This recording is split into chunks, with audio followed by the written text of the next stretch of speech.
This is why relationships are hard and how to fix it. So all relationship problems start with conflict. One person gets triggered and the other person gets triggered as well. Let's say this person triggers you. He does a triggering thing and that trigger comes at you. And when you experience that trigger, you feel all kinds of stuff inside. Maybe that pain feels like you're unseen, unheard, and they don't care about your feelings. Maybe you feel rejected, alone. All of that feels really painful inside. And what most people do is that we cope. We do coping trauma responses, and that might be getting very critical. Start criticizing, pointing out what they're doing wrong, or we might start questioning them, like interrogating them,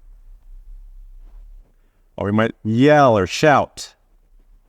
We might even get controlling and demanding to try force our needs to get met, to soothe this pain inside here. And this is learned. This is a learned behavior from childhood, but more on that later. So while you try to cope and do these things to try to soothe the pain inside, what does that do instead? Now you are the trigger as well. And now you trigger the hell out of your partner. And he starts to feel all kinds of uncomfortable stuff inside. And now your partner is going to cope as well. He or she is going to do their coping behavior that they've always learned before for a lifetime. And that might look like shutting down, getting defensive, isolating themselves, or distracting themselves with work, video games, friends, entertainment. It's all a way to try to defend or pull away to feel safe. Your partner does these things to try to soothe this pain inside him. But what does this do instead? In this attempt to soothe, it does the opposite and triggers them more out of you, triggers you more. And when you're triggered, you're going to do more of your coping behaviors. So your coping goes against your partner's coping. Both trying to cope, but that creates more of the pain inside for both of you. And it's a very vicious cycle, which I call the loop of doom.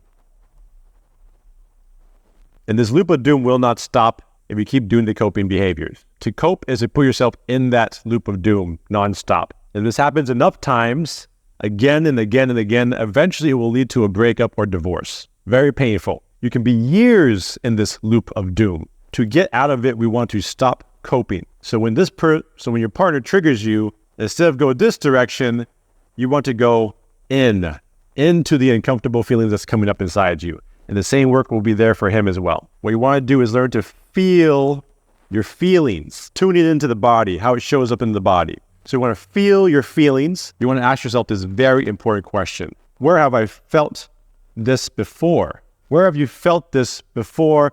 Other times in life, other relationships, even before ever being in relationships? Where have you felt this even growing up as a teenager, as a child? Keep digging it deeper and deeper. And this feeling, I guarantee you, is very familiar. This is not the first time you felt things like this. If you go deep enough, it will bring you straight back to childhood. You'll start to notice familiar emotional pains and patterns between you and your family environment, mom and dad. If you feel unseen or unheard, maybe your dad was not present, wasn't there for you. Maybe you felt abandoned, alone growing up. That is happening again. That is where the root is. And the same process is for your partner. He or she will see that his pains also are an echo from his childhood past. And the more you process these pains, you might even find out that your partner is very similar to your dad, and you are very similar to his mom.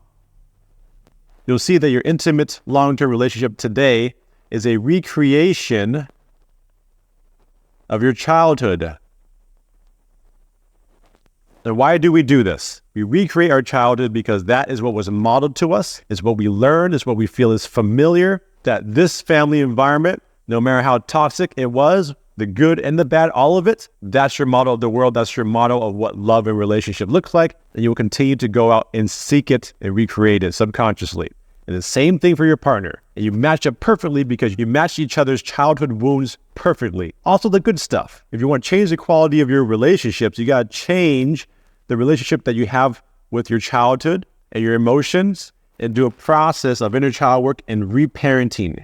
You have to reparent this inner child. Maybe he or she is at 5 years old, 7 years old, 10 years old, and more. You're both going to have to reparent that child and teach them a new way to relate. You have to teach them a new way to feel their emotions as well. Helping that child become healthy, how to process their emotions, how to feel supported, how to communicate. This is the root of all the work. And if you can do this work, you will notice that triggers will become less and less intense over time. Your well-being will be less dependent on others, including your partner.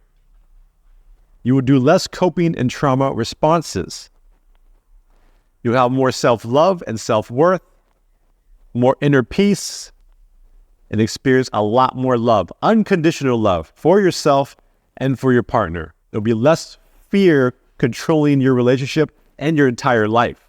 But this is not necessarily easy. There's going to be challenges because you're going to have to feel uncomfortable emotions. It can be very painful and it can be scary to go into those emotions, to go into past memories, but that's where the work is. That dark cave you fear to enter holds the treasure that you seek in life. It's not by getting your partner to soothe you and give you everything you need. You're also going to have to practice trusting the process, because again, it's very difficult to process these emotions. And so it's important to also get support. Another big challenge is that the ego and all of your old beliefs of how you think the world should work or should not work, those beliefs and the trauma that created those beliefs, they don't want to leave. They don't want to heal. They don't want to leave. I don't want to change that, is what it's going to tell you. And the ego is very powerful. It's very intelligent. It's the brain. It's going to convince you all the rationale and logic that I need to continue to do the coping behavior and they continue to react, defend, or get aggressive to try to get my needs met. But all that does is keep you in the vicious cycle of suffering. You're going to keep getting what you've always gotten by continuing to hold on to these old beliefs and believe in the ego. And so in the healing journey, you're going to have to challenge that. And challenging that will be very difficult. And we're going to conclude with this. Relationships are only as hard as the pain and emotions inside you. The unhealed trauma, the insecurities, it's been there before this relationship. If you want to fix your relationship, if you want to heal and transform it, you got to heal and transform yourself. In all honesty, doing this work is probably the hardest thing that you can do in a lifetime. And it is the most fundamentally important work that you can do in a lifetime as well. It might not be fun to think about, but again, going back to the benefits of healing, more self-worth, more self-love, more peace, more love is the result of doing the heavy, difficult work. I'm a transformational coach, and I guide people through this deep inner journey to heal, to transform. If you want to learn more, visit my link in the bio or the description. Visit my profile, subscribe, and follow for more.